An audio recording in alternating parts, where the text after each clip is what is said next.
සමන්ත චක්කවාලේසු අත්‍රා ගච්ඡන්තු දේවතා සද්ධම්මං මුනි රාජස්ස සුනන්තු සග්ග මොක්ඛදං ධම්ම ශ්‍රවණ කාලෝ අයං බදන්තා ධම්ම ශ්‍රවණ කාලෝ අයං බදන්තා ධම්ම ශ්‍රවණ කාලෝ අයං බදන්තා. සද්ධර්ම ශ්‍රාවක කාරුණික ගුණගරුක බෞද්ධ පින්නතුනි, බොහෝම ශ්‍රද්ධාවෙන් යුක්තව මේ පින්වත් පිරිස අදත් සැදී පැහැදී සූදානම් වෙන්නේ තථාගත භාග්‍යවත් අරිහත් සම්්‍යක් සම්බුද්ධ සර්වඥ රාජෝත්තමයන්න් වහන්සේ විසින් ලෝක සත්වයන් පිළිබඳව අප්‍රමාණ දයා කරුණාවෙන් යුක්තව දේශනා කොට වදාළ අති උතුම් ශ්‍රී සද්ධර්ම රත්නයෙන් අබමල් රේණුවකටත් වඩා අඩු බොහෝම පුංචි කොටසක් දේශනා කරවගෙන ශ්‍රවණය කරලා තමන්ගේ ජීවිතයට ලැබෙන අවවාද අනුශාසනා මේ ජීවිතයට එකතු කරගෙන වඩාත් නිවැරදි මෙලව ජීවිතයක් සකස් කර ගනිමින් සුගතිගාමී වූ පරලොව ආයිති භවයකට මම්පෙත් සකසා ගැනීමේ උතුම් පරමාර්ථයේ ඇතුවයි මේ සද්ධර්ම ශ්‍රවණය කරන්න සූදානම් වෙන්නේ. පින්නතනි, මේ ධර්ම දේශනා මාලාව තුළින් සම්මා සම්බුද්ධ කියන මේ මහා පුරුෂෝත්තමයාණන් වහන්සේ හඳුනා ගැනීම තමයි එකම පරමාර්ථයේ බවට පත් වෙලා තියෙන්නේ. සකල ලෝක සත්වයා කෙරෙහිම අනුකම්පාවෙන් නිවැරදිව සම්මා සම්බුදුරජාණන් වහන්සේ සරණ යන්න භාග්‍යතුන් වහන්සේ හඳුනාගත යුතුයි කියන කාරණාව භාග්‍යතුන් වහන්සේම දේශනා කළා. ඒ කාරණාව මේ ලෝකයට නැවත වතාවක් දානය කරන්න තමයි මේ සත්වයා කෙරෙහි බොහොම අනුකම්පාවෙන් කල්යාණ මිත්‍රත්වයෙන් යුක්තව රුක්ලන්ත මායා දුන්න මැතිතුමත් කමානී මායා දුන්න මැතිනියත් කල්යාණ මිත්‍ර පිරිසත් සමග මේ දීර්ඝ ධර්ම සාකච්ඡාව සිදු කරන්නේ බොහෝ දිනාට අනුකම්පාවෙන්. ඒ නිසා භාග්‍යවතුන් වහන්සේ හඳුනා ගන්න මුල ඉඳලම පාරමිතා පුරපු කාලේ ඉඳලම ඒ චරිතය විස්තර කරවීම තමයි මේ දේශනා මාලාවේ අරමුණ. එhmenan අදත් මේ දේශනාවේ තවත් එක කොටසක් සාකච්ඡා කරන්න සූදානම් වෙන මොහොත. සියලු දෙනාම ධර්ම ගෞරවයේ පෙරදරි කරගෙන මනසිහි කල්පනාවෙන් යුක්තව මේ කාරණාව ශ්‍රවණය කරමින් මේ මහා පුරුෂෝත්තමයාණන් වහන්සේ හඳුනා ගන්න වෙර වීරිය දරනවා ඇතයි කියලා කල්පනා කරමින් සියලු දෙනාට ඒ සඳහා භාග්‍යතුන් වහන්සේගේ කරුණාවේ ආශිර්වාදයම ලැබේවා කියලා ප්‍රාර්ථනා කරනවා. පින්වත්නි, අපි පහුගිය දවසේ සාකච්ඡා කරලා නිමා කරපු තැනින් මේ ධර්ම සාකච්ඡාව අද ආරම්භ කරන්න තීරණය කරනවා. මේ ඊළඟ කාරණාව සඳහන් කරනවා අපේ බෝසතාණන් වහන්සේ මොණරෙක් හැටියට ඉපදිච්ච ආත්මයක් තිබුණා. මෝර ජාතකයේ මේක මනාව පැහැදිලි කරනවා. මේ මොණර එක අවස්ථාවක ගාථා දෙකක් සඳහන් කරනවා. තිරිසන් ආත්මකේ ඉන්නේ. මේ ගාථා දෙක බුද්ධත්වයට පත් වුණාට පස්සෙත් අල්ප මාත්‍ර වෙනසක් කරන්නේ මේ ගාථාවේ. යම් ධර්ම කාරණාවක ඊතා සියුම් වූ වෙනසක් හෝ ඇතනම් භාග්‍යතුන් වහන්සේ ධර්ම කාරණාව අනුමත කරන්නේ නැහැ. එහෙම අනුමත නොකරන භාග්‍යතුන් වහන්සේ එදා මේ මොනරා සඳහන් කරපු මේ ගාථා දෙකේ කිසිම වෙනසක් කරන්නේ නැහැ. එහෙමනම් ඒ බෝධිසත්ව කාලේ මොනතරම් නුවණක් තියෙන්නේ නැද්ද? ලෞතර බුදු කෙනෙක් අගය කරන ලෞතර බුදුරජාණන් වහන්සේ නමක් අනුමත කරන ගාථා දෙකක් සඳහන් කරන්න කොයිතරම් නුවණක් තිබ්බද? අපි මොනරෙක් හැටියේද මෙතන කල්පනා කරුවට තිරිසනෙක් හැටියට. සතිපට්ඨානෙදිත් අපි කාරණාව සාකච්ඡා කළා මේ තිරිසං සත්තු මොනතරම් සිහියෙන් ඉඳලා තියෙනවද කියන කාරණාව. එහෙමනම් අර තාපස්වරයා සඳහන් කරපු ගාථා දෙක සර්පයන්ගෙන් බේරෙන්න මේ කන්ද පිරිත එයත් භාග්‍යතුන් වහන්සේ අල්ප මාත්‍රයක්වත් බුද්ධත්වයෙන් පස්සේ වෙනස් කරන්නේ නැහැ. එහෙනම් ඒ කාලෙත් ඒ පුදුමාකාර නුවණක් තිබුණා. ඊළඟට සඳහන් කරනවා පින්වතුනි මේ හත්තිපාල ජාතකය අපේ බුදුරජාණන් වහන්සේ තමන්ගේ ශ්‍රාවකයන්ට යම් වැරදි සිතුවිල්ලක් ඇති වුණොත් භාවනා වඩන තැනක නමුත් ඒ සිතුවිලි මාත්‍රයෙන් උන්වහන්සේ ළඟ පහළ වෙනවා. නැත්නම් ඒ පුජ්‍යලයා ගාව පහළ වෙනවා. සිතුවිලි මාත්‍රයයි. ඒ නිසයි සඳහන් කරලා තියෙන්නේ අතීතයේ විහාරස්ථානවල නැත්නම් අරණ්‍යක වේවා රුක්ෂ මූලයක වේවා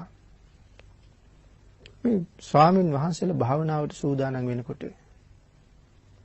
බුද්ධාසනයේ පනවලා තමයි භාවනාවට වාඩි වෙන්නේ කියලා. විහාරස්ථානයේ නිරන්තරයෙන් බුද්ධාසනයේ පනවලයි තියලා තියෙන්නේ.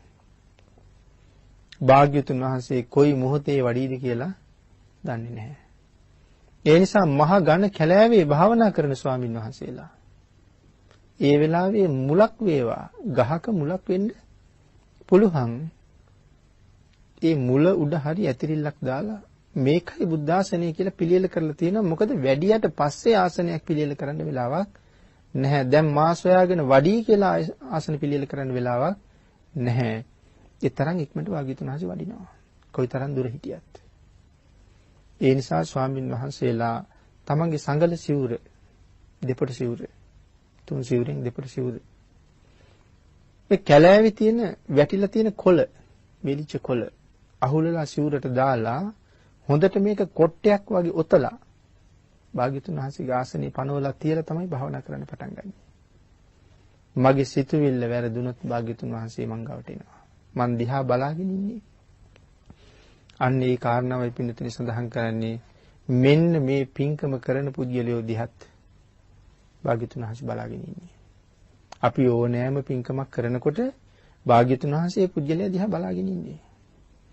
මේ බණ අහන්න රැස් වෙන අය බණ කියන මා දිහත් බණ අහන ඔබ දිහත් භාග්‍යතුන් වහන්සේ බලාගෙන ඉන්නේ. එහෙමනම් අපි ඒ සිතුවිල්ල ඇති කර ගන්නවා නම් අපිට ඇත්තටම බණ අහන්න හිතෙනවා. ඒ ලැජ්ජාවේ බෑ භාග්‍යතුන් වහන්සේ බලාගෙන ඉන්න මම මොනවද මේ කල්පනා කරන්නේ බණ අහනවා කියලා ඉඳගෙන. මොන සිතුවිල්ලකද මම මේ ඉන්නේ? මේ කාරණාව මට කියලා දුන්න මහා පුරුෂෝත්තමයන්න් වහන්සේ බණ අහන්න කියලා කිව්වේ. නීවරණ ධර්ම යටපත් වේවා. සප්ත බෝධ්‍යංග වැඩේවා. මෙවන් උතුම් ප්‍රාර්ථනාවක බණ අහන්න කියලා කිව්වේ. එහෙම බණ අහන්න ඉන්න මම මොනවද මේ කල්පනා කරන්නේ? භාග්‍යතුන් වහන්සේ බලාගෙන ඉන්නේ. ඉතින් අපි පෞද්ගලිකව කරන කටයුත්තක් වෙන කෙනෙක් සැඟවි බලාගෙන හිටියා කියලා දැනගත්තොත් අපිට මොනතරම් ලැජ්ජාවක් ඇති වෙනවද? එහෙනම් මේ කාරණාවට ඒ තරම්ම ලැජ්ජ වෙනවා නම් අපිට හැබෑවටම බණ අහන්න ශ්‍රද්ධාව පහළ වෙනවා. වන්දනා කරනකොටත් මේ මගේ ඉස්සරහ පිට ඉන්නවා. ජීවමාන බුදුරජාණන් වහන්සේ රන් කඳක් සීමා ඉදිරිපිට වැඩ ඉන්නකොට ශවණක් ගන්න බුද්ධ රශ්මි ජාලා විහිදෝ වැඩ ඉන්නකොට මට පුළුවන් ආත්මවංචාවට ගිහිල්ලා නිකන් බෙල්ල නමල යන්න. පසඟ පිහිටවල වඳින හැටි කියන්නේ භාග්‍යතුන් වහන්සේ. එන්න මෙහෙමයි හරියටම වන්දනාව සම්පූර්ණ කරන්නේ. එක ක්‍රමයක්. එහෙනම් ඒ අති උත්තමයන් වහන්සේට එහෙම නොයන්ද මං වෙන කොහොම වඳින්නද? හරියට හිතුවොත් මගේ ඉස්සරහ පිට ඉන්න වඳින්නත් ඕනේ එහෙම. එහෙම හිතුවොත් අපිට අර වංචාවට කරන වැඳිලා යන්න හිතෙන්නෙම නෑ. වැඳලා යන්නම බෑ. මේ මල් ළඟ වැඩ ඉන්නවනේ මේ. අපි කොච්චර පල්ලෙහැද? පින්වතුනි සඳහන් කරනවා භාග්‍යතුන් වහන්සේට කොහොම හැකියාවක් තියෙන්නේ නැද්ද? මේ හත්තිපාල ජාතකයේ සඳහන් කරනවා හත්තිපාල කුමාරයාට මොනතරම් ශක්තියක් තිබුණාද කියන කාරණාව. මේ ජාතක කතාවේ සාකච්ඡා කරනවා හත්තිපාල ජාතකයේ. මේ ජාතක කතාවේ තියෙනවා ඊටා සුවිශේෂී වූ ජීවිත අවබෝධයක් ලබා දෙන කරුණු රැසක්. ඒ නිසා මේ කාරණාව අපි ටිකක් සාකච්ඡා කරන එක ධර්ම සාගරයක් හත්තිපාල ජාතකයේ. නමුත් අපි බොහොම කෙටියෙන් සාකච්ඡා කරමු. ඒකායුකාරී කියන රජුරු මේ රජුරු බරණැස් නුවර තමයි රාජ්‍ය කරගෙන ඉන්නේ. ඒකායුකාරී රජුරු. රජුරන්ට හිටිය පුරোহিত බ්‍රාහමණයෙක්. මේ දෙන්න හරිම හිතවත්. පුදුම ලැබෙන්දියාවක් මේ දෙන්න ළඟ තිබුණේ. මේ දෙන්න විවේකීව ඉන්න වෙලාවට කතා කරනවා. රජුරු කියනවා මට රාජ්‍ය බාර දෙන්න දරුවෙක් නැහැ. ඒ නිසා පුරোহিত බ්‍රාහමණයට කියනවා පුරোহিত ඔබට දරුවෙක් හිටියොත් මගෙන් පස්සේ මේ රාජ්‍ය මම ඔහුට දෙන බව සත්‍යයි. මට නැති නිසා ඔබට දරුවෙක් ඉන්නවනම් මම මේ රාජ්‍යය යට දෙනවා. එහෙම නැතුව උඹට දරුවෙක් නැතුව මට දරුවෙක් ලැබුණොත් මම මේ රාජ්‍යත් උට දෙනවා. හැබැයි ඔබේ වගකීමත් උට බාර කරනවා. නැත්නම් ඔබට බලා ගන්න කෙනෙක් නෑ නේ ඔබ බලා ගන්න. මේ විදිහට කල්පනා කර කර ඉන්නවා. නමුත් මේ දෙන්නටම දරුවෙක් නැහැ. දවසක් පුරোহিত බ්‍රාහ්මණ නගරයෙන් පිට වෙලා යනවා. ඒ යනකොට මෙයාට දකින්න ලැබෙනවා ඊටාම දුප්පත් කාන්තාවක්. ඊටාම දුප්පත්. බොහොම දුකසේ තමයි දරුවෝ නඩත්තු කරන්නේ. දරුවෝ 7 දෙනෙක් ඉන්නවා. එක දරුවෙක් ඇතේ හිඟා කන කබල. අනික් දරුවා ඇතේ එලාගෙන ඉඳ ගන්න හම්කඩේ. එක දරුවෙක් ඉස්සරහින් ගමන් කරනවා. අනිත් දරුවා පසුපසෙන් ගමන් කරනවා. තව දරුවෙක් මෙයාගේ ඇඟිල්ලෙන් අල්ලගෙන එනවා. තව දරුවෙක් මෙයාගේ උකුලේ ඉන්නවා. මා දරුවෝ ගොඩක් ඉන්නවා. නමුත් මේ දරුවෝ නඩත්තු කරවන්න මෙයාට කිසිම හැකියාවක් නැහැ. හිඟා කාලා තමයි ජීවත් වෙන්නේ. පුරোহিතට හිතෙනවා රජුරවන්ටත් දරුවෝ නැහැ. මටත් දරුවෝ නැහැ. නමුත් මේ හිඟන ස්ත්‍රියට දරුවෝ 7 දෙනෙක් දීලා. ඊට පස්සේ ස්ත්‍රිය ගාවට ගිහිල්ලා අහනවා නැගණිය මේ දරුවන්ගේ තාත්තා කවුද? ඊට පස්සේ ඇය කියනවා මොවුන්ගේ තාත්තා කියලා කියන්න අහවල් කෙනෙක් නැහැ. තාත්තෙක් නැහැ. ඊළඟට අහනවා තාත්තෙක් නැතුව ඔබ මොවුන් කොහෙන් ලැබුවද කියලා. ඊට පස්සේ සඳහන් කරනවා නගර ద్వාරයේ තියෙන මෙයා යනවා නුග ගහ ගාවට. පුරোহিত බ්‍රාහ්මණ නුග ගහ ගාවට ගිහිල්ලා නුග ගහේ අත්තක් අල්ලලා පාත් කරනවා. පාත් කරලා කියනවා මේ නුග වෘක්ෂයේ ජීවත් වෙනවා නම් යම් වෘක්ෂ දෙවියෙක් බලවත්. දේවතාවාණෙනි අපේ මහරජුරු අවුරුද්දක් පාසා ඔබට මොන තරම් පුද පූජා පවත්වනවද? මේ වෘක්ෂයට පූජා පවත්වන එදා දහස් ගණන් වටින පූජා ඔබට පවත්වන්නේ. එහෙම ඔබට අප්‍රමාණ විදිහට සලකන රජුරවන්ටවත් මටවත් දරු සම්පතක් නොදී දරුවෙක් ජීවත් කරවන්න තරම් ශක්තියක් නැති අර අහිංසක ගැහණියට දරුවෝ 7 දෙනෙක්ම දුන්නේ මොන වාගේ සිතුවිල්ලක් ඇතුවද කියලා ඇහුවා. අද මම කියලා යනවා තව දවස් 7ක් ඇතුළත අපේ රජුරවන්ට දරුවෙක් ලබා නුදුන්නොත් මම 8 වෙනි දවසේ ඇවිල්ලා මේ ගහ මුලින්ම ගලවලා සුණු විසුණු කරලා දාලොඹේ විමානය විනාශ කරලා දානවා. පහුවදත් ඇවිල්ලා ඒකම කියනවා. පහුවදත් ඇවිල්ලා ඒකම කියනවා. දැන් හෙට දරුවෙක් නුදුන්නොත් හෙට මගේ විමානය ඉවරයි. ඒ නිසා කල්පනා කළා කොහොමද දරුවෙක් දෙන්නේ? සතරවරන් දෙවිවරු ගාවට ගියා. ගිහිල්ලා ඇහුවා ඒකායුකාරී රජුරන්ට දරුවෙක් දෙන්න බැරිද? සතරවරන් දෙවිවරු කියනවා බෑ. පුණ්‍යවන්තය එහෙම ශක්තියක් අපිට නෑ. සාතාගිර හේමවත දෙන්න මුණ ගැහිලා අටවිසි යක්ෂ සේනාධිපතින් මුණ ගැහිලා අහනවා මේ ඒකායුකාරී රජුරන්ට දරුවෙක් දෙන්න බැරිද? අපිට එහෙම ශක්තියක් නැහැ. සක් දෙවිඳු ගාවට ගිහිල්ලා හමු. මේ සියලු දෙනාම යනවා සක්‍ර දෙවිඳු ගාවට. ගියාට පස්සේ මේ කාරණාව කියන රුක්ෂ දේවතාවුන් වහන්සේ බැරිද දරුවෙක් දෙන්න? ඊට පස්සේ සක්‍ර දෙවිඳුන් වහන්සේ මහා ශක්තිවන්තයි. අදිෂ්ඨාන කරලා බලහම දිව්‍ය පුත්‍රයෝ 4 දෙනෙක් ඉන්නවා තව්තිසාවෙම. හෙට මෙහෙන් චුත වෙලා ගිහිල්ලා යාමේ උපදිනවා. තවුතිසාවින් චුත වෙලා යාමේට යනවා. මේගොල්ලෝ මනුස්ස ලෝකේ හිටපු කාලේ දානයක් දීලා මේ පින්කම කරලා තියෙන්නේ. මේ දිව්‍ය ලෝක හයේම ගමන් කරනවා. පහළ ඉඳලා ඉහළටත්, ඉහළ ඉඳලා පහළට වෙලා ආයේ දිව්‍ය ලෝක හයේ තමයි ගමනේ. මේ හතර දෙනා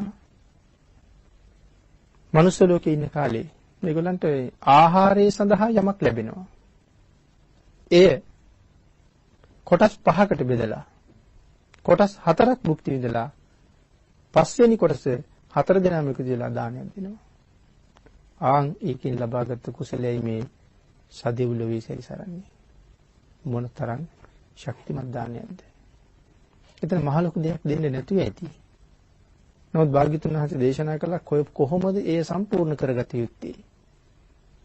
දක්ෂිණ විභංග සූත්‍රයේ මනාව පැහැදිලි කළා යෝ සීලවා සීලවන්තේසු දදාති දානං. යමෙක් දානයක් දෙන්න තීරණය කළොත් මුලින්ම තමන් සිල්වත් වෙලා දන් දී යුතුයි. ප්‍රතිග්‍රාහකයා සිල්වත් වෙන්නත් පුළුවන් නොවෙන්නත් පුළුවන්. තමන්ගේ සීලය නිසා පළමුවෙන්ම දානේ මහත්ඵල වෙනවා. ප්‍රතිග්‍රාහකයාත් සිල්වත් නම් දායකයා දුස්සීල නම් එහෙත් මහත්ඵල වෙනවා. ප්‍රතිග්‍රාහකයයි දායකයයි දෙන්නම සිල්වත් නම් දානේ අතිශයින්ම මහත්ඵල වෙනවා. අපේ ජීවිතයේ අනුන්ගේ අත උඩ තියලා විසඳන්න බෑනේ. ප්‍රතිග්‍රාහකයා සිල්වත්ද නැද්ද කියලා මට ඇඟෙන් පේන්නේ නැහැ. ඒ නිසා මම සිල්වත් වෙලා අගේ පින්කම කරගත්තොත් මට සතුටක් තියෙනවා මේන් ලැබෙන්න ඕනේ කුසලයේ මම ලැබුවා කියලා. එහෙමනම් ඒගොල්ලෝ එදා එහෙම තමන් සිල්වත් වෙලා දන් දෙන්න ඇති මේ කාරණා ඔක්කොම සම්පූර්ණ කරලා. මෙන්න මේ දිව්‍ය පුත්‍රයෝ 4 දෙනාට කතා කරනවා ශක්‍රදේවේන්ද්‍රයන් වහන්සේ. කතා කරලා කියනවා ඒ කායුකාරී රජුගේ දරුවෝ වෙලා උපදින්න බැරිද කියලා. හෙට චුත වෙලා යාමේට යන්නේ ඉන්නේ. ආරයන් වහන්සේ රජගෙයි නම් අපිට සැප නැහැ. රජගෙයි උපදිනවා කියන එක ආරයන් වහන්සේ දුකක්මයි. නමුත් ඔබ වහන්සේ අපිට ආරාධනාවක් කරනවා නම් එහෙ උපදින්න කියලා. අපි රජගෙදර නොයා ඔය කියන පුරෝහිතයාගේ ගෙදර උපදින්න. හැබැයි ස්වාමීනි යමක් කමක් අවබෝධ වෙච්ච වයසේ අපි මහාන වෙනවා. ඒ සඳහායි ගිහිල්ලා උපදින්නේ. ශක්තිඉන්ද්‍රයල කියනවා එකෙක් උඹ ඉල්ලුවේ එකෙක් වෙනුවට 4ක් දෙනවා. හැබැයි රජුරවන්ට නෙමෙයි උඹටයි දෙන්නේ. ඒ වෙලාවේ ඉල්ලීමක් කරා. දැන් මේ රුක්ෂ දේවතාවට නේ කියන්නේ රජුරවන්ට නෙමෙයි දෙන්නේ පුරোহিত බමුණට. රුක්ෂ දේවතාව ඇවිල්ලා පුරোহিত බමුණට කියනවා එකෙක් වෙනුවට 4 දෙනෙක් දෙනවා රජුරවන්ට දෙන්නේ නැහැ උඹටයි දෙන්නේ. පුරোহিত බ්‍රාහ්මණය කියනවා නැහැ අවශ්‍ය රජුරවන්ට. රජුරවන්ට දෙන්න බෑ. එහෙමනම් මට දෙන්නෙක් තියලා රජුරවන්ට දෙන්නෙක් දෙන්න කිව්වා. ඒත් බෑ කිව්වා. ගන්නවා නම් උඹ 4 දෙනාම ගනි කියලා කිව්වා. හා කිව්වා වෙන මොනවක් කරන්නද නැත්නම් දෙන්නටම නෑ. ඉස්සල්ලාම ඉපදිච්ච කෙනා. එයාට නම තියෙනවා හත්තිපාල කියලා. එයා නැගිටලා වැටි වැටි ඇවිදින කාලේ වෙනකොට දෙවෙනි එක්කෙනා කුසට එනවා. එයා වැටි වැටි ඇවිදින කාලේ වෙනකොට තුන්වෙනි එක්කෙනා කුසට එනවා. එයා වැටි වැටි ඇවිදින කාලේ වෙනකොට හතරවෙනි එක්කෙනා කුසට එනවා. පළවෙනි එක්කෙනා හත්තිපාල. දෙවෙනි එක්කෙනා අශ්වපාල. තුන්වෙනි එක්කෙනා ගෝපාල. හතරවෙනි එක්කෙනා අජපාල. එයි එහෙම නම් තියලා තියෙන්නේ.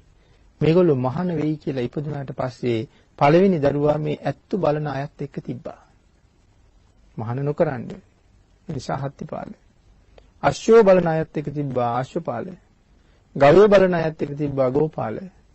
එළුව බලන අයත් එක්ක තිබ්බා අජපාල. දරුවෝ 4 දෙනා. නමුත් ලොකු මහත් වෙනවා. අවුරුදු 16 වයසේ. මේ අතරේ මිනිසුන්ට ගහනවා හරියට. ගහනවා. සමහරවල් පෙල්ලවුන්ගේ තියෙන ධනිය උදුර ගන්නවා. එහෙම වැඩත් කරනවා. දැන් අවුරුදු 16ක් විතර වෙනකොට ඇවිල්ලා කියනවා දැන් අපි දරුවෝ ලොකුයිනේ. දැන් ඒගොල්ලන්ට රජකම දෙමු. යෝජනාව පුරোহিত බ්‍රාහ්මණයාගේ රජකම දෙමු. හා යමු. හැබැයි කියලා තිබුණා රුක්ෂ දේවතාව කීවා මේගොල්ලෝ නිසි වයසට එනකොට මහාන වෙනවා කියලා. දැන් මහාන වෙයිද? මේ නගරයේ ඉන්න සියලුම ඍෂිවරු නගරයෙන් ඉවත් කළා. පැවිද්දෝ වගේ ඉන්න සියලු දෙනා නගරයෙන් ඉවත් කළා. මේගොල්ලෝ දැක්කොත් නේ පැවිදි වෙන්නේ. නැත්තම් සිත් පහළ වෙන්නේ නැහනේ. කවදාවත් දකින්න නෑ ඍෂිවරයෙක් පැවිද්දෙක්. ඔක්කොම නගරයෙන් එළියට දාලා ඉන්නේ. ඒ නිසා තීරණය කෙරුවා දැන් මේගොල්ලන්ගේ කැමැත්ත කොහොම වෙයිද? සංසාරි පුරුද්දක් තියෙනවා නම් ඍෂිවරු දැක්ක ගමන් පැවිදි කැමැත්ත ඇති වෙනවා. රජකම දෙන්න ඉස්සෙල්ලා බැරිලා රජ වුණාට පස්සේ ඍෂිවරයෙක් දැක්කොත් එහෙම රජවරු හොයාගෙන උන් තරම් ඍෂිවරු වෙන්න පුළුවන්. රාජ්‍යයක් දාලා ගියොත් අපරාධයි. එහෙනම් පරීක්ෂණයක් කරමු. රාජ්‍යයේ පුරোহিত බමුණයි ඍෂි වෙස් ගත්තා. ජනව හත්තිපාල කුමාරයා හම්බ වෙන්න. පුදුම ප්‍රීතියක්. අප්‍රමාණ සතුට ප්‍රකාශ කර කර ඇවිල්ලා වඳිනවා. වැඳලා ස්වාමීනි කුමක් සඳහා මෙහි පැමිණියේද? කුමක් කොහේ සිට මෙහි පැමිණියේද? විවිධ ප්‍රශ්න කාරණා අහනවා. ඒ ඔක්කොම අහලා ඉවරුනාට පස්සේ කියනවා පුතේ අපි ඍෂිවරු නෙමෙයි. මම ඔබේ තාත්තා මේ අපේ රජුරු. අපි දෙන්න මෙහෙම ආවේ ඍෂිවරු දැක්කහම ඔබලාට පැවිදි වෙන්න සිතක් ඇති වෙනවද කියලා බලන්න. ඉතින් ඇහුවා පැවිදි වෙනවද කියලා. ඒ වෙලාවේ සඳහන් කරනවා පැවිදි වෙනවා. ඉන්නේ නෑ මේ ගිහි ගෙදර. පැවිදි වෙන එක ඒකාන්තයි පැවිද්ද හොයාගෙන යනවා කියලා සඳහන් කරනවා. මෙතන සඳහන් කරනවා ජාතක කතාවේ මනුෂ්‍ය ලෝකයට ගොසින් ඒකායුකාරී රජුරුවන්ගේ පුතු වෙන්න කියලා මුලින් සඳහන් කළේ. ඊට පස්සේ සඳහන් කරනවා මේගොල්ලෝ පැවිදි වෙනවාමයි කියලා ඒකාන්තයෙන් සඳහන් කරනවා හොයාගෙන එනකොට. පැවිදි වීමට මේක කල් නොවේයි සඳහන් කරනවා. පැවිදි වෙනවනේ. මේක පැවිදි වෙන්න කල් නොවේයි. දැන් තරුණ අවස්ථාවේ රාජ්‍ය සැප අනුභව කොට පසුව තපස් රක්ෂා කරවයි අවවාද කර මෙලෙස කියා එම්බා පුත හස්තිපාල කුමාරයෙනි තොපි දැන් ඊටා බාල වයස් තපසට යන්නේ නම් දරු අවස්ථාවේ වේදත්‍රයත් ඉගෙන සම්පත් රැස්කොට සැප අනුභව කොට ඒ වංශ රක්නට නිසි දරු කෙනෙකුත් ඉපිද වයසට පැමිණි කලෙහි ඔවුන් සැපෙහි පිහිටුවා තුන් වයස කෙලවර ගිහි සැප හැර වනයේට ගොස් තපස් රැකීම යහපතයි බුද්ධ ආදී මහෝත්තමයන් විසින් ප්‍රශංසා කරන ලද්දෙහියි සඳහන් කරනවා. මෙන්න මේ කටයුතු ටික සම්පූර්ණ කරලා අන්තිම වයසේ වනාන්තරයට ගිහිලා තපස් රැකින්න කියලා බුද්ධ ආදී මහෝත්තමයෝ සඳහන් කරලා තියෙනවලු කියලා සඳහන් කරන්නේ මේ බ්‍රාහ්මණතුමා. ඒ වෙලාවේ හත්තිපාල කුමාරයා කියනවා නුඹ වහන්සේ කියන්නා වූ වේදයෝ නම් අභිමතාර්ථයන් සාදා ලියහෙන භව හේතු කොටගෙන සත්ත්වනවන්නාහ. ඔබ වහන්සේ මේ සඳහන් කරන කාරණා ඔබ වහන්සේගේ අභිමතාර්ථය සම්පූර්ණ කරගන්න ඕන නිසා කියනවා මිසක් මේවා එකක්වත් සත්‍ය කාරණා නෙවෙයි. මේ අවුරුදු 16ක කෙනෙක් කියන්නේ. මේකක්වත් සත්‍ය කාරණා නෙවෙයි. ඒ නිසා සඳහන් කරනවා එසේ සම්පත් ලාභයෙන් දුක් මුල් පමණක් විනා ලාභයක් නොවන්නේය. මේ සම්පත් ලැබීම දුකේ මුල මිසක් ඒකේ කිසිම ලාභයක් නැහැ. ජරා මරණාදියත් වලකාලිය නොහි පරලෝහි කුසලකම් වශයෙන් කරන්නේ යයි කල්හි නැවත රාජ්‍යරුව මෙලෙස කියත් මේ ජරා මරණ කියන දෙක නවත්තන්න මේ ලෝකේ කාටවත් බෑ. ඒ නිසා පරලෝකට අවශ්‍ය කුසල ධර්මයන්ම අප විසින් රැස් කර ගැනීම වහවහ සිද්ධ කරගත යුතුයි. දැන් ඊට පස්සේ තමයි දැන් රාජ්‍යරුව කතා කරන්න පටන් ගන්නවා. රාජ්‍යරුව කියනවා කුමාරයාණෙනි තොප කීයේ සත්‍ය වචනයක්මයි. ඔබ කියපු කාරණාව සත්‍යමයි කුමාරයාණෙනි. එසේ වුවත් තොපගේ දෙමව්පියෝ දෙදෙන වයෝවෘද්ධයෝය. ඔබ කියන එක ඇත්ත. නමුත් ඔබේ අම්මයි තාත්තයි දැන් වයසයි. මේ කාරණාව තුළ තියෙනවා අපි අරගත යුතු ධර්ම කාරණා ටික. ඊළඟට ප්‍රකාශ කරන අම්මයි තාත්තයි වයසේ හින්දා ඒ දෙන්න බලාගෙන ඉඳලා එයින් පස්සේ යමක් කරගනි. ඒකට මොකද්ද හත්තිපාල කුමාරයා දෙන උත්තරේ? ඒ සඳහා හත්තිපාල කියනුවේ දේවයන් වහන්සේ නුඹ වහන්සේ මේ කුමක් කියන්නේද? අවුරුදු 100ක් නිරෝගීව වුණා වූ මා දකින්නට මරුහා විශ්වාසයක් මේ සත්‍යය මෙතෙක් කලින් මියෙනු විනිශ්චයක් ඇද්ද? අවුරුදු 100ක් මා නිරෝගීව මේ මව්පියන්ට උපස්ථාන කර කර ඉන්නේ මට මාර්යා ඉඩ දෙයි කියලා කවුද දන්නේ? ඒ හින්දා එතකොට මට මොනවද කරගන්නේ? එහෙම කියලා අහනවා. මේ ජරා මරණ ආදී වූ නම් නැවක් පැදගෙන යන පුරුෂයෙක් මහත් උත්සාහයෙන් ප්‍රවාහයෙන් ගලවා නැවත එතරට පමුණුවාද එපරිද්දෙන්ම ජාති ජරා මරණ ආදී වූ මරුහු වසඟයකට පමුණුවන්නා හරි එපරිද්දෙන් සියලු සත්වයන්ගේ ජීවිත සංස්කාරය ක්ෂණ භංගයයි දක්වා මහරජ නුඹ වහන්සේ හා කතා කරමින් සිටියේදීම ව්‍යාධි ජරා මරණ ආදී වූ මා හඹා ගන්නා වූ යයි සියලු සත්වයා පරලොව නම් ඒකාන්ත කුසල් කිරීම ප්‍රමාද නුනු මෙනවයි රජ්ජුරුවන්ටද පියාණන්ටද වැඳ තමන්ගේ පිරිසහා තපසට නික්මුණියේ. මහරජේ මව්පියන්ට සලකන්නේ නැතියා ඔබ වහන්සේ එක්ක මේ වචන කීපය සඳහන් කරන කාලයත් මා වේගෙන් ජරාවට සහ මරණයට පත් වෙන කාලයයි. ඒ හින්දා මට බාධා කරන්න එපා. රජුරවන්ටයි තාත්තටයි වැඳා තමන්ගේ පිරිසත් එක්ක වනාන්තරයට නික්මනවා. ජීවිතයේ අනිත්‍යභාවය දැකපු හැටි, සම්පත් වල තියෙන භයානකත්වය දැකපු හැටි. කොයිතරම් පිරිසක් එක්ක යනවද ගමන් යනකොට? යොදුනක් ප්‍රදේශය වැහෙනවා මෙයත් එක්ක යන පිරිසට. මොනතරම් කෝටි ගණන් පිරිසක් අරගෙන යන්නේ එකපාර. එතකොට අතීතයේ කොච්චර ජනගහනය හිටියද කියන කාරණාව මෙතන සඳහන් කරනවා. අපි මුල් කාරණාවකදී සාකච්ඡා කරලා තියෙනවා කලින් ජනගහනය හිටියා. මහා සමය දේශනාවේදී අපි සඳහන් කළා මොන හේතු නිසාද මිනිස්සු අඩු වෙලා තියෙන්නේ කියන කාරණාව. මෙතන ඉන් පස්සේ ක්ෂණයක් පාසා ගඟ පළමුවන ජල ප්‍රවාහය දැන් මෙයා ගිහිල්ලා ගඟ ගාවට තමන්ගේ පිරිසත් එක්ක. දැන් ගඟ මොහොතින් මොහොත අලුත් වෙනවා. මේ වතුර දිහා බලාගෙන ඉන්නකොට දැන් අපි ඇයිට මතකයි අපි එක තැනක ගඟේ බලාගෙන ඉන්නේ. එතන තියෙනවද මගේ ඇහැට වැදිච්ච පරණ වතුර ටික? මොන තරම් වේගින් මගේ ඇස්මානින් ගඟ පල්ලෙහාට ගලනවද? මොහොතක් පාසා වතුර ටික අලුත් වෙනවා. ඒ නිසා මෙයා කල්පනා කරනවා ජල ප්‍රවාහය ඉක්ුත්වන්නාක් මෙන් සත්‍යයගේ රූප වර්ණ ආයු සංස්කාරයන් මෙපරිද්දෙන් වහවහ යනසුලුයි. භාවනා කොට ධ්‍යාන උපදවාගෙන සිටීම කල යුතුමයි.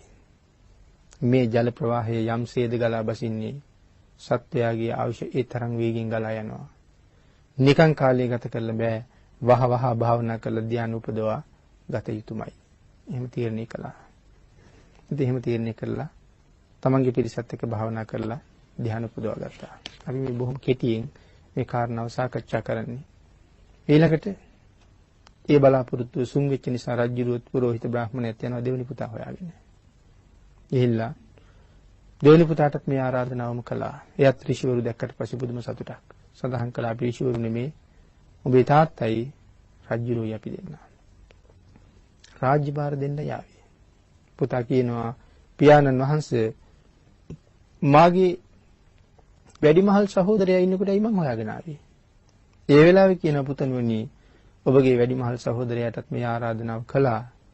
නමුත් ඔහු ඒ ප්‍රතික්ෂේප කරලා තපසට ගියා.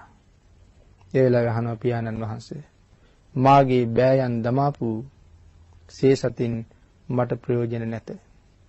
මාගේ සහෝදරයා මේ සේසත අතහැරලා ගියා නම් මටත් ඒකෙන් කිසිම ප්‍රයෝජනයක් නැහැ පියාණන් වහන්සේ. මමත් තපසට යනවා. මමත් රාජ්‍යයට කැමති නැහැ. අඥාන නුවණ නැති සත්වයෝ මේ වස්තුකාම ක්ලේශකාමයන් හැරපියා නොහෙන්නාහ. මේ අඥාන සත්වයා කවදාවත් වස්තුකාමත් ක්ලේශකාමත් අතහරින්න කැමති නැහැ. මම වනාහි ගිහිකම් කටළු හැර වලට යමි. මම ගිහිකම් කටළු ඔක්කොම අතහැරලා වනාන්තරගත වෙනවා. පුරোহিত බමුණාහා රජුරෝ කියන්නාහු අශ්වපාල කුමාරයෝ තුමු මෙසි කියන්නේ. රජුරෝයි බ්‍රාහ්මණයයි මොනවා කීවත් මෙයා අහන්නෙත් නැහැ. උත්තමයාණන් වහන්සේ කාමයෝ නම් එහි ගැලුණා වූ සත්වයෝ පය ඇදගෙන යා නොහැන බව හේතුකටගෙන කලල මඩක් හා සාන්ද්‍රේහ. තාත්තටයි රජුරවන්ටයි කියන්නේ උතුමාණෙනි මේ කාමයෝ කියලා කියන්නේ ඉස්සරහට යන සත්වයාට ඉස්සරහට යන්න දෙන්නේ නැතුව පාද දෙක අලවගත්ත මහා කලල් මඩක් වගේ ඉස්සරහට යන්න හදනවා යන්න දෙන්නේ මේ පාද දෙක අල්ලගෙන අලවගෙන වගේ කාමයෝ එක එක විදිහට එක නමින් එක හැඩයෙන් එක ස්වරූපයෙන් එක පෙනුමින් ඇවිල්ලා කොහොම හරි ඉස්සරහට යන්න තියෙන ගමන නවත්තනවා මිස ඔහුට ඉදිරියට යන්න තල්ලුවක් නම් කරන්නෙම නෑ. මේක තමයි කාමයන්ගේ ස්වභාවය. සංසාරයේ සිට අකුසල් නොකොට සුචරිත ධර්මෙහි හැසිරෙමි. මේ පරිද්දෙන් රජ්ජුරුවන් හා බමුණන්ට නුඹ වහන්සේත් කුසල් කිරීමෙහි සිට ප්‍රමාද නුවමැනවයි අවවාද කියාදී දේවයන් වහන්සේ ජරා මරණ ආදී පැමිණෙන්නේය. කල්යාමෙන් අවශ්‍ය නොගෙව්වමනව ඔබලත් නිකම්ම අවශ්‍ය ගෙවන්න එපා. ජරා මරණ ඉක්මනට එනවා. ඔබලාගේ කටයුතු සම්පූර්ණ කරගන්න. එහෙම සඳහන් කළා උන්වහන්සේත් වනාන්තරගත වෙනවා. අර ගඟ ළඟටමයි සහෝදරයා ගාවට යන්නේ. අශ්වපාල කුමාරයාත් යොදුනක් ප්‍රදේශයේ වැහෙන පිරිසක් අරගෙන යන්නේ. ඊළඟට යන තුන්වෙනි පුතා ගාවට. ඒ යෝජනාවම කරනවා. තුන්වෙනි පුතත් අහනවා වැඩිමහල් සහෝදරයෝ දෙදෙනාම ඉන්නකොට මා සොයාගෙන ආවේ කුමන කාරණාවක් නිසාද? ඒ දෙදෙනාම මේ ප්‍රතික්ෂේප කරලා වනාන්තරගත වුණා. පියවර සටහන් දැක පාදානුසාරයෙන් ගෙරින් සොයා ගනිද්ද මා බෑනන් වහන්සේ තපසට ගියහ. සඳහන් කරනවා මහාන වෙන්නේ කොහොමද කියලා හිත හිටියේ.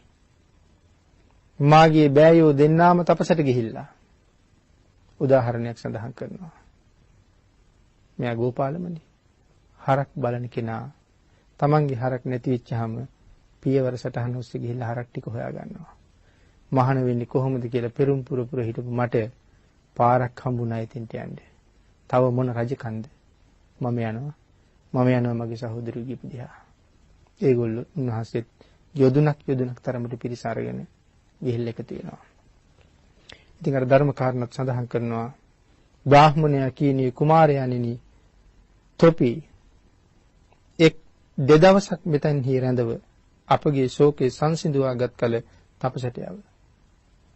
මේගොල්ලෝ කියන දවස් දෙකක් ඉන්න අපගේ ශෝකේ යටපත් වෙනකම්. නැත්නම් මේ දරුවෝ ටික යනවා දරා ගන්න බෑ. දවස් දෙකක් ඉඳලා අපේ ශෝකේ සංසිඳවලා යන්න. ඒ වෙලාවේ සඳහන් කරනවා මහරජේ අද කළමනා කාර්ය හෙට කෙරෙමි ප්‍රඥාවන්තයෝ කල් දාන්නේ. අද කරන්න තියෙන එක අද කරනවා මිසක් ප්‍රඥාවන්තයෝ කවදාවත් ඒක හෙටට කල් දාන්නේ නැහැ. ඒ නිසා අජ්ජේහි කිච්ඡං ආතප්පං කෝ ජඤ්ඤා මරණං සුවේ.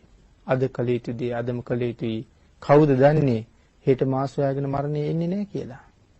නුවණැත්තෝ ඒ නිසා කටයුතු ප්‍රමාද කරන්නේ නැහැ කවදාවත්. මහණෙනි විශ්වාසයක්වත් නිශ්චයක්වත් නැත්තේ යයි ගෝපාල කුමාරයෝ ඔවුන් දෙදෙනාට ධර්ම දේශනා කොට කාමාශාවල් සියල්ල අතහැරලා ගිහිල්ලා පැවිදි වෙනවා. ඊළඟට සඳහන් කරනවා ඊළඟ පුතණුවන් ගාවටත් ගිහිල්ලා කරුණු කාරණා සඳහන් කරනවා. ඔහුත් ඒ විදිහටම රාජ්‍ය අතහැරලා යනවා. දරුවෝ ටික ගියාට පස්සේ බ්‍රාහ්මණතුමත් යනවා. බ්‍රාහ්මණතුමා ගියාට පස්සේ බ්‍රාහ්මණතුමාගේ බිසවත් යනවා. රජුරු අරගලන්ගේ ධන ධාන්‍ය ගෙනල්ලා ගොඩ ගහ ගන්න ලැහැත්තිය. රජබිසව ඒ වෙලාවේ රජුරවන්ට කතා කරලා අහනවා මොනවා සඳහාද මේ උද්‍යානයේ සූදානම් කරන්නේ? මාලිගාවේ තියෙන ඒවා එළියෙන් තියලා අර සිටුපවුලියව ගෙනල්ලා ගොඩ ගහ ගන්න ලැහැත්තිය. ඒ වෙලාවේ කියනවා රජුරවන්ගේ බිසව කියනවා ඔබ මහා ලෝභීෙක්. රජුරවන්ට ධර්ම කාරණාවක් අවබෝධ කරවන්න ඕනේ කියලා හිතුණා.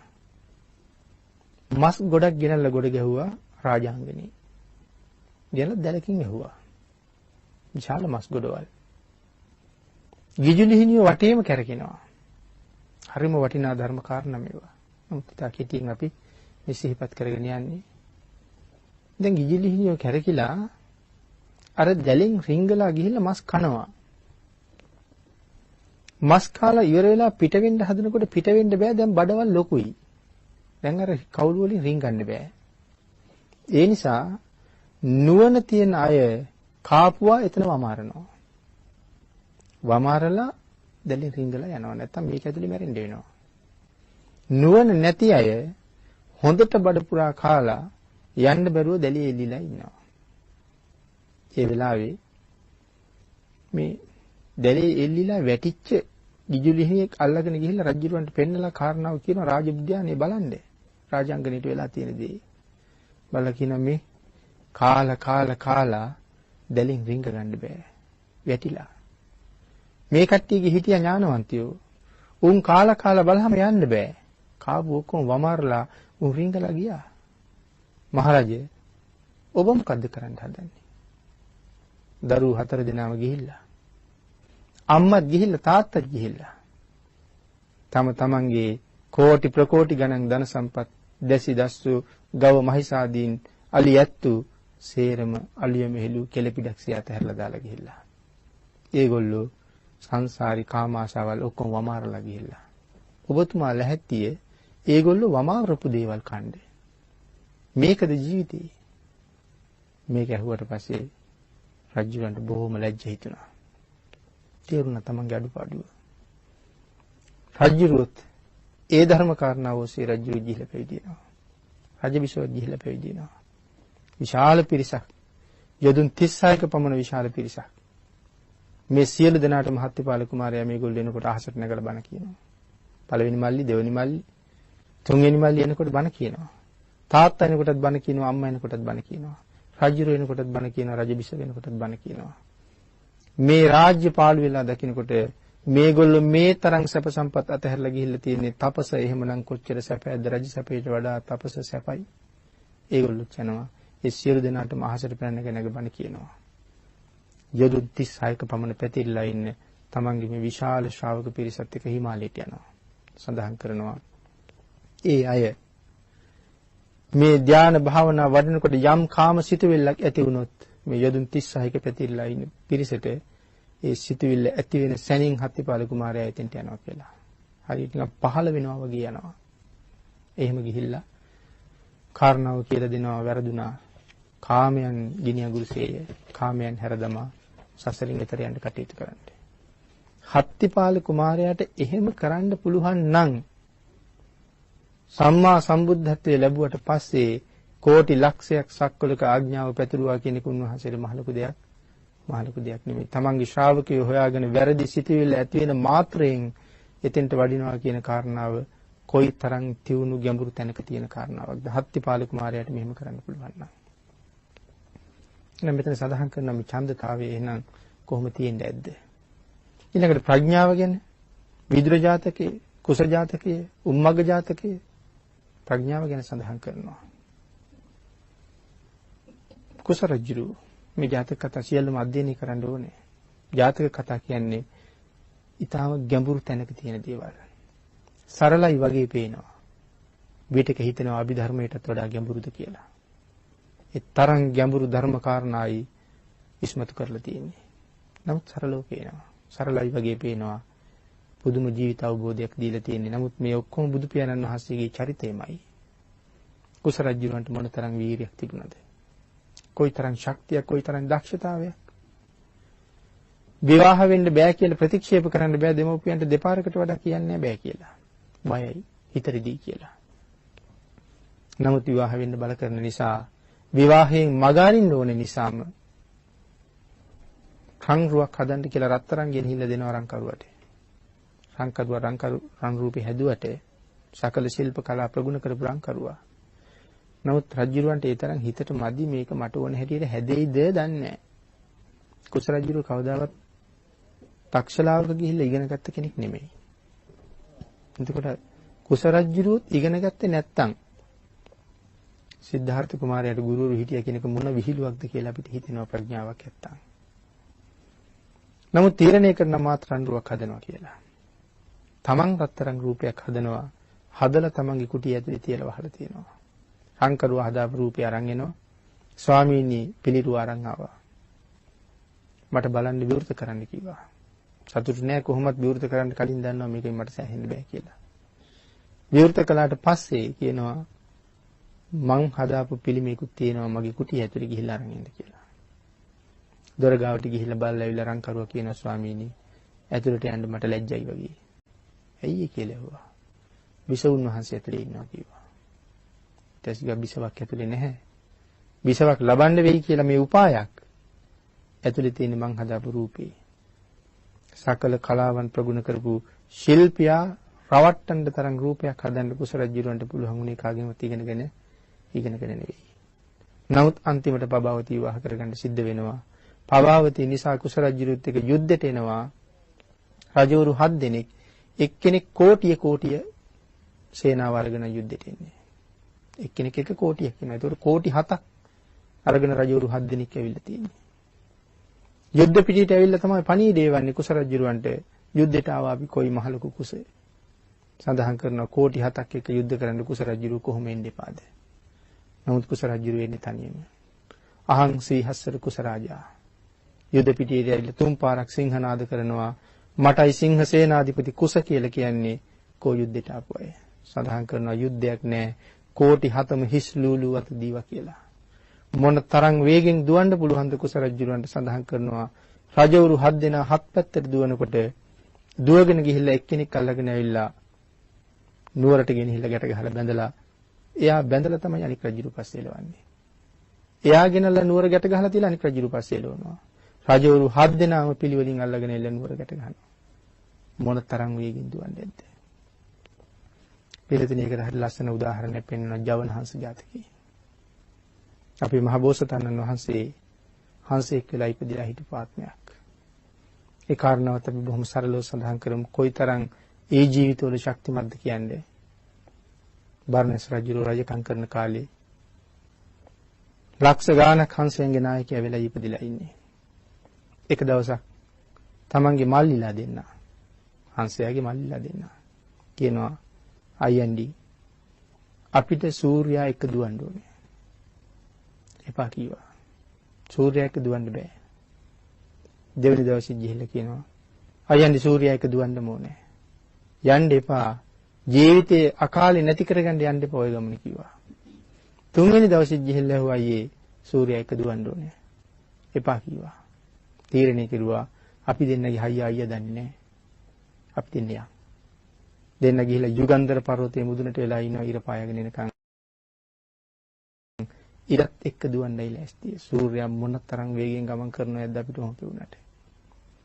හිරු නැගෙනවත් සමගම මේ දෙන්න පටන් ගන්නවා සූර්යයත් එක්ක පියාඹන්න. සූර්යයා එනවා මේ දෙන්න ඉගිලෙනවා. රජුරු හංස රජුරු බැලුව කොමගේ මල්ලිලා දෙන්න. ඒ කාන්තෙන් මේ දෙන්න ගියාමයි. එසැනින් යනවා යුගන්ධර පර්වතයට යනකොට දකින්න අයියා එනවා. සඳහන් කරනවා ඔබ දෙදෙනාගේ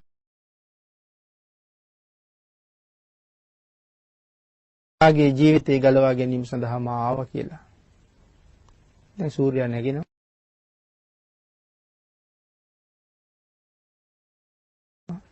මේ දෙන්න යනවා. මධ්‍යාහනේ එළඹෙන්න කලින්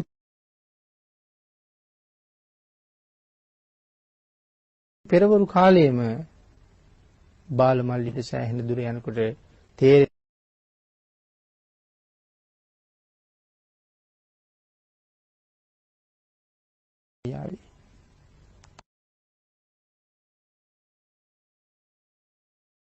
හංස පොතකේ අල්ලගෙන ගෙනහිල්ලා මා සහෝදරයාණෙනි මා රකුව කියලා කියනවා. එයත් අල්ලගෙන අරගෙන යනවා. ගෙනහිල්ලා තියලා කල්පනා කරනවා මගේ ශක්තිය පරීක්ෂා කරන්න ඕනේ දැන්. මෙතෙක් කල් බලලා තිබුණේ මට කොච්චර වේගෙන් යන්න පුළුවන්ද කියලා. සඳහන් කරනවා ඉර මෙහෙ යනවා දැන්. ඊට ගිහිල්ලා දැන් මධ්‍යහනේත් පහුවෙලා. මෙයා යනවා මුලට. ගිහලා යුගන්ධර පර්වතය වහනවා. මෙතන ඉන්නේ ගමන ආරම්භ කෙරුවේ. එතන ඉඳලා මධ්‍යහනේ ගෙවෙන්න කලින් සූර්යයා ගාවට පියාඹනවා. ඒ තරම් වේගයක්. සූර්යයා පහු කරලත් යනවා. සූර්යයාට පස්සෙනුත් යනවා සූර්යයා පහු කරලත් යනවා. මගේ ශක්තිය මනින්න දෙයක් නෑ. මෙයාට මේ සූර්යයත් එක්ක යනවා කියන එක ඒ තරම් දෙයක් නෙමෙයි. ඒ නිසා තීරණය කරුවා මේ නිර්ර්ථක වැඩක් කරනවට වඩා මගේ කල්යාණ මිත්‍රයා ගාවට ගිහිල්ලා ධර්ම කාරණාවක් සාකච්ඡා කරන එක මට මීට වඩා වටිනවා.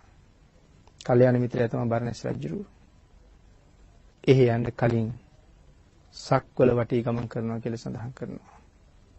සූර්යයා තාම ගමන් කරනවා. සූර්යයා එන්න කලින් සක්වල වටී ගමන් කරලා ජම්බුද්දීපයට එළ ජම්බුද්දීපේ වටේ ගමන් කරන මොන වේගෙන් පියාඹනවද කියනවනම් දඹදිවට පේන්නේ අහස් තලයේ වහගෙන හංසයෝ වගේ. හැම තැනම මේ හංසයා බැලූ තැන අහසේ ඉන්නවා. නැති තැනක් නැහැ. ඒ තරම් වේගෙන් ගමන් කරනවා. එහෙම ගමන් කරලා රජුගේ මාලිගාවට ගිහිල්ලා බැලුවට පස්සේ රජු අප්‍රමාණ ප්‍රීතියටපත් වෙනවා. මගේ වීරයා උඹ එනකම් මං ඇඟිලි ගැන බලන් හිටියා. මේ ස්වර්ණ පීඨය සකස් කරලා තියෙන ඔබට ඉන්නයි. මේ මාලිගාවේ තියෙන සියලු දේවල් ඔබ වෙනුවෙනුයි. මේ ආසනිය වාඩි වෙන් ඇවිල්ලා. මේ සියලු දේවල් උඹට අයිති මේ ගෙට ඇතුළු වුණාට පස්සේ. එහෙම කියලා ඊටාම වටිනා බෙහෙත් තෙල් ಜಾති අරගෙන ඇවිල්ලා පියාප අතර ගානවා. මොනවා කරලා ආවද කොහින්දලා ආවද කියලා කියහම කියනවා සූර්යයත් එක්ක දුවලා ආවි කියලා. ඒ නිසා පියාපත් අතර තෙල් ගානවා. තෙල් ගාලා විලඳ පුරවපු රන්තලියක මීපැණි සමග විලඳ ගෙනල්ලා කවනවා. කල්යාණ මිත්‍රයට. කවල ධර්ම සාකච්ඡාවක් කර කර හිටියේ.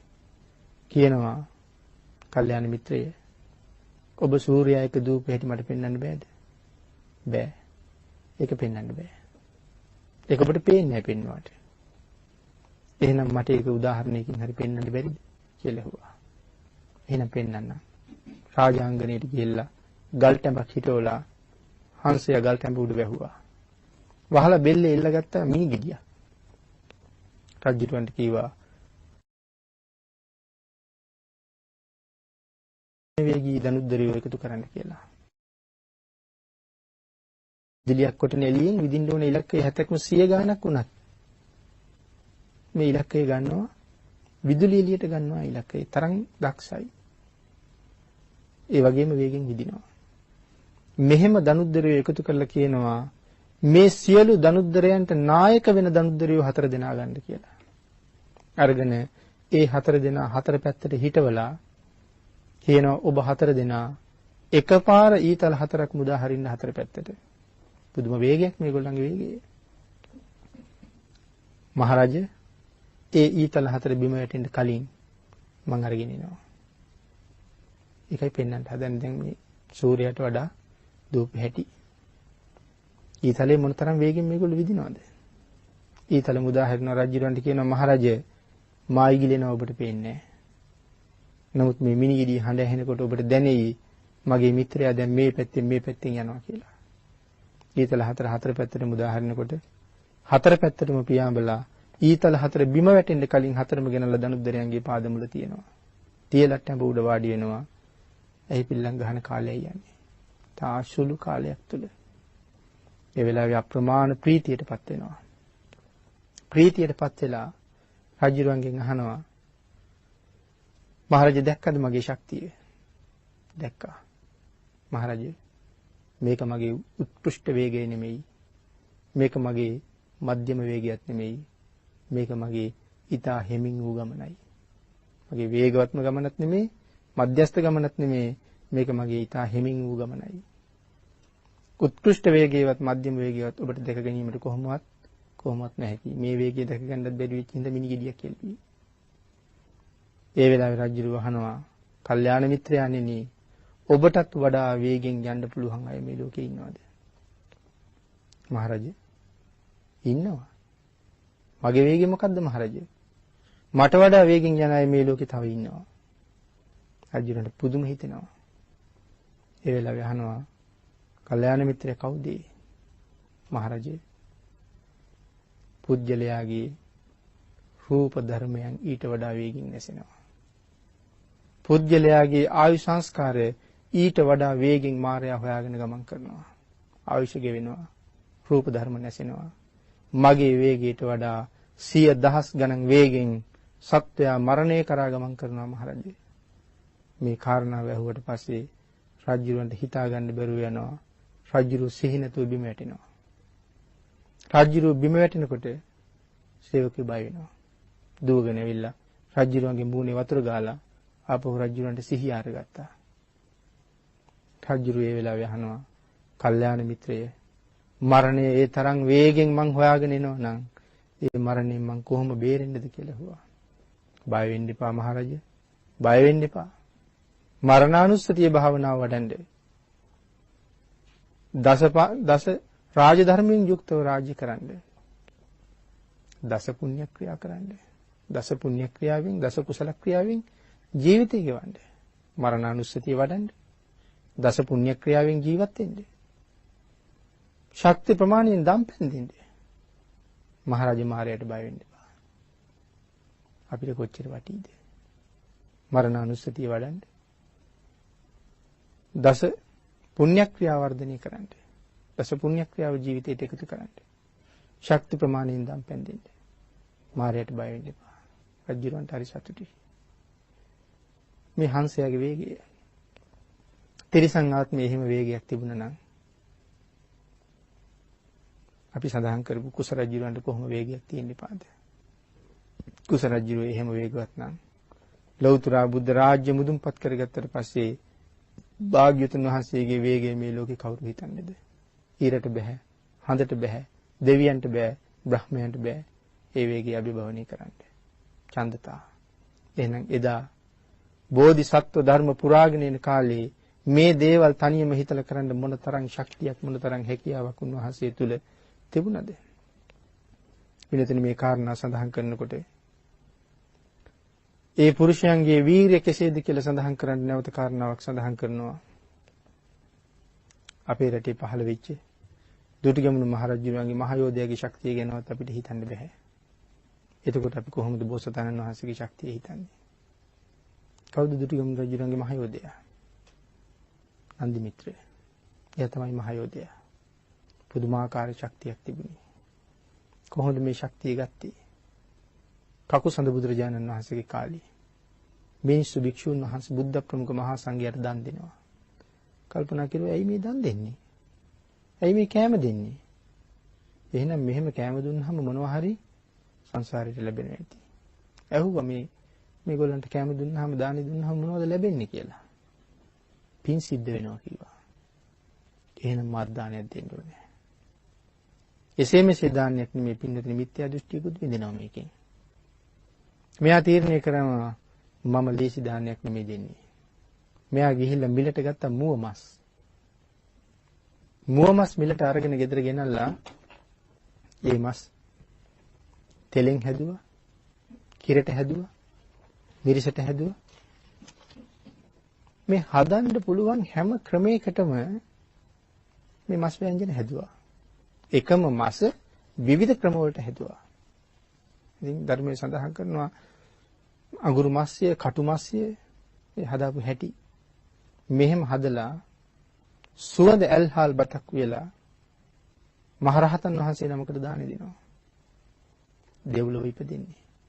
මේ කුසලී බලේ කාශ්‍යප බුදුරජාණන් වහන්සේගේ කාලේ ඉපදිලා ආයත් පින් කරනවා.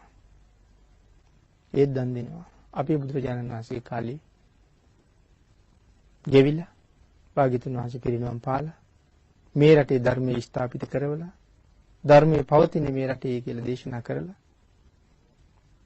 මේ කටයුතු ඔක්කොම තියෙනකොට උපදින්නේ මේ රටේමයි. ඉපදිලා සම්බුද්ධ ශාසනය සුරක්ෂිත කරන්න පුදුම ශක්තියක් එදා පින් කරලා අරගත්ත ශක්තිය අද බුද්ධ ශාසනය රකින්නයි යොදන්නේ. බොහොම ලාභාල වයසවත් මෙයා නවත්තන්න බෑ. යන්තම් දන ගන්න කාලේ මව්පියන්ට වැඩක් කරන්න දෙන්නේ නැති හින්දා දාගලියට ගැහුවා. දාගල ඇදගෙන ඉන්නේ. එහෙම ගැට ගහලා ගිහිල්ලා බලහම ඒකත් ඇදගෙන ඇවිල්ලා. ඊළඟට බේරන්න බැරි හින්දා මිරිස් ගලයකට ගැහුවා. මිරිස් ගලයකට ගහලා තියලා ගියාම කුඹුරට එනවා මිරිස් ගලත් ඇදගෙන. ඊට පස්සේ මොනව කරන්නද? මේ ගලියට ගහලා තමයි උණ පඳුරක් යට තියලා තිබ්බේ. ඇවිල්ලා ඉතින් ගල කඩාගෙන ඇවිල්ලා වැඩ කරන මිනිස්සුන්ගේ කකුල් දෙක අස්සෙන් යනවා. වැඩ කරන ඉස්සරහින් පියල්ලා ඇත් පෙටියෙක් වගේ පෙට්ටි පෙරලි ඉන්නවා. අනික අයට වැඩ කරන්න බෑ ඒක. තගලනවා හරියට. සඳහන් කරනවා බේරෙන්නම බැරි හින්දා දවස් වැඩ ටික කරා ගන්න ඕන හින්දා නැවත වතාවක් ගෙනහිලා උණ පඳුර ළඟ තියලා ඉන කැපෙන්නේ නැති පටියක් ඉනට දාලා උණ ගහක බැඳ කියලා. සඳහන් කරන උණ ගහ කොහොමද මේ උණ ගහ ගලවලා එදා තිබිච්ච කරත් වලට පැටවුවා නම් කරත් 60ක් ඕනේ කියන මේ උණ පඳුර පටවන්න. මේ උණ ගහේ බැඳලා ගිහිල්ලා වැඩ කරන්න පටන් ගත්ත විතරයි උණ ගහත් ඇදගෙන ඉතන. ඉතින් ඒ නිසා මෙයාගේ ශක්තිය සඳහන් කරනවා අවුරුදු 12ක් විතර වයස වෙනකොට අනුරාධපුරය ඇවිදිනවා. එයාගේ තාත්තා මිත්‍ර කියලා කියන එළා රජුගේ ප්‍රධාන සෙන්පතියෙක්. එළා රජුගේ සෙන්පතියෙකුගේ පුතෙක් මේ නිසා මෙයාගේ නම මිත්ත වුණේ. මුලින් නම මිත්ත. පස්සේ නන්දි කැලේ එකතු වෙන්නේ. නමුත් මේ තාත්තා එක්ක සෙවණි හැදෙමින් එළා රජුගේ පාර්ශවයේ ඉඳිමින් මේ අනුරාධපුරයට එන පුදුම ලස්සනයි. චෛත්‍ය මළුව සුදුවට බැබලෙනවා. ධවල වර්ණයි ඒ තරම් ලස්සන වැලි අතුරලා ලස්සනට අතු ගාලා චෛත්‍ය මළුව බැබලෙනවා. හඳ එළියට. ඒ වෙලාවේ නමුත් මේ පෞකාර පුද්ගලයෝ බෝධීන් වහන්සේ උඩ නැගලා කපනවා. බෝධීන් වහන්සේට ඇන ගහනවා. බෝධිය උඩ ඉඳලා මුත්‍රා කරනවා. බෝධිය උඩ ඉඳලා මල පහ කරනවා. චෛත්‍ය මළුව අපවිත්‍ර කරනවා. හරිම දුකයි. අවුරුදු 12ක් විතර වයස. තීරණය කෙරුවා මේ මිනිස්සු බුද්ධ ශාසනය විනාශ කරනවා. මගේ ශාසනය නැති කරනවා. බොහොම ලාභාලයි. තීරණය කෙරුවා මේක නැති කරන්න ඕනේ. ඒ නිසා ගිහිල්ලා රැට මේ අපවිත්‍ර කරන මිනිස්සු උස්සලා ගල් වල ගහලා දෙකට පලනවා කියලා. දෙකට පල්ලා විසි කරනවා මිනිස්සු 10 ගණන් මරනවා. විසි කරනවා. විසි කරලා ගෙදර යනවා. දෙවියෝ කල්පනා කළා මේ මලකඳන් මෙහෙම තිබුත් නන්දි මිත්‍රයන් අහු වෙනවා. දෙවියෝ උදේ වෙනකොට මලකඳන් ඔක්කොම අතුරු දහන් කරනවා. දවස් ගානක් කරනවා රටේ මිනිස්සු නැතු යනකොට එලා රජුරන්ට ගිහිල්ලා කියනවා මිනිස්සු නැති වෙනා මොනවා කරන්නද? යකෙක් කන්නේත් නැහැ. මිනිහෙක් මරන්නෙත් නැහැ හිතා ගන්නත් බෑ. රජුරු මුර කාවල් යදුවා. මොකද මිනිස්සුන්ට වෙන්නේ කියලා බලන්න. ඒ වෙලාවේ තීරණය කරා මට තනියම මේ යුද්ධය කරන්නත් පුළුවන්. මොකද ඊට වඩා ශක්තිමත් රජකෙක් එකතු වෙලා ඉන්නේ එක කියලා ගිහිල්ලා තමයි කාවන්තිස රජුත් එක්ක එකතු වෙන්නේ. ඉතින් අද ධර්ම දේශනාවට තියෙන කාලය නිමා වෙලා නිසා මේ ඡන්දතා කියන වචනේ කොයිතරම් ගැඹුරුද අපිට ඊළඟ දේශනා මාලාවෙත් ටික වෙලාවක මේ ඡන්දතාවේ සාකච්ඡා කරන්න වෙවි. අදට ධර්ම දේශනාවට තියෙන කාලය නිමා වෙලා තියෙන නිසා මේ සඳහන් කරපු කාරණා බෝධිසත්ව අවදීන්වත් අපිට තීරණය කරන්න බැරි කොට සම්මා සම්බුදුන් කෙසේ අවබෝධ කරන්නද කියන කාරණාවේ ගැඹුරයි මේකෙන් පැහැදිලි කරන්නේ. එහෙම නැත්නම් බෝසතාණන් වහන්සේ අපිට නිකන් තවත් එක පුද්ගලයෙක් විතරක් වෙනවා. ඒ නිසා සම්මා සම්බුදු වෙන බෝසතාණන් වහන්සේ ආසහාය කෙනෙක්. බෝධිසත්ව කාලයවත් අපිට තේරුම් ගන්න බෑ. ඒ කාරණාවෙන් අපි වෑයම් කරමු සම්මා සම්බුදුන් හඳුනා ගන්න. මේ තුලින් අපි බලමු බුදුරජාණන් වහන්සේ දිහා බලන්න අපිට ශක්තියක් එයිද කියලා. ඒ සඳහා ඔබ සියලු දෙනාටම ශක්තිය, ධෛර්යය, වාග්ය, වාසනාව උදා වේවා කියලා ආශිර්වාද කරමින් මේ කල්යාණ මිත්‍රයන් රැස් කරගන්න මේ මහානුභාව සම්පන්න පුණ්‍ය සම්භාර ධර්මයන් අදත් මේ ධර්ම දේශනා මාලාවේ මේ ධර්ම දේශනාව සඳහා පුණ්‍යවන්ත දායකත්වයේ රුක්ලන්ත මායාදුන්න මැතිතුමත් කමානී මායාදුන්න මැතිණියත් ලබා දෙනවා. කල්යාණ මිත්‍ර පිරිස එකතු කරගෙන ලංකාවාසී ලෝකවාසී සියලු දෙනාට සද්ධර්ම ශ්‍රවණය කරවමින් පෞල් પરම්පරාගතව නිදන ප්‍රාප්තියටපත් වුණ මව්පස පියපස දෙපාර්ශ්වයේ ඥාතීන්ට පින් අනුමෝදන් කරවමින් සුජීවත්ව ඉන්න මෑණියන්ට රත්නත්‍රි ආශිර්වාදයෙන් ඉක්මන් සෝය නිදුක් නිරෝගී භාවයේ චිරජීවනයේ ප්‍රාර්ථනා කරමින් මේ මහා පුණ්‍ය ධර්මය අදත් සම්පූර්ණ කරගත්තා සද්ධර්ම ශ්‍රවණය කරපු සියලු දෙනාටමත් මේ කුසල් අනුමෝදන් වේවා. ඔබ අප සියලු දෙනාටම ඊ타ම ඉක්මන් භවයක ඊ타මත්ම කෙටි කාලයකින් සුඛ සහගත ප්‍රතිපදාවෙන් ආර්ය සත්‍ය අවබෝධයෙන් සැනසෙන්න මේ මහා කුසලයේ පාරමිතාවක් වේවා කියලා ප්‍රාර්ථනා කරමු. ආකාසට්ඨා ච බුම්මට්ඨා දේවා නාග මහිද්దికා පුඤ්ඤන්තං අනුමෝදිත්වා චිරං රක්ඛන්තු ලෝක සාසනං දේවෝ වස්සතු කාලේන සස්ය සම්පatti හෝතු ච පීතෝ භවතු ලෝකෝ ච රාජා භවතු ධම්මිකෝ